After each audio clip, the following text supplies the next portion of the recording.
Kue keranjang bukan hanya memiliki rasa yang enak, tapi juga memiliki makna pada perayaan Imlek.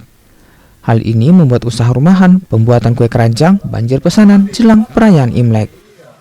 Seperti usaha rumahan di Jalan Bacan, Kota Makassar, Sulawesi Selatan. Saat mendekati Imlek, pesanan kue keranjang atau dodol Cina meningkat tajam. Kue keranjang bahkan bisa laku hingga ribuan buah dalam sehari. Memang hanya dijual menjelang Imlek.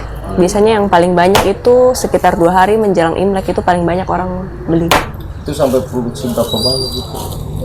Produksi berapa? Ratusan.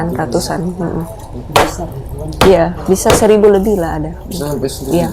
Itu umumnya yang beli dari mana? Di Makassar, Ji. Kadang ada kirim juga, kayak ke Kendari, ke mana lagi kemarin ada mengirim.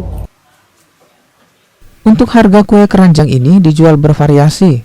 Untuk ukuran besar yaitu 1 kg dijual Rp80.000, ukuran menengah Rp56.000, sedangkan yang kecil Rp28.000. Banyak warga keturunan Tionghoa yang membeli kue keranjang. Bukan cuma soal rasanya, tapi juga makna di baliknya, termasuk untuk rezeki yang berlimpah dan kemakmuran. Dari kita ini kan kayak Yayasan Margatun saya di Sulawesi. Jadi ada meja leluhur satu, ada juga satu yang dibawa kayak dewa atau di bawah punya meja. Jadi satu pasang 3. Jadi ini beli berapa banyak tadi? Ini untuk saya satu di rumah, jadi 3 pasang saya beli.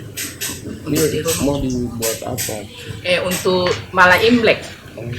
Iya, tanggal 28 nanti jam 4 sore di Yayasan Margatun dibuka ini. Usaha rumahan kue keranjang di sini sudah turun-temurun sejak tahun 1975.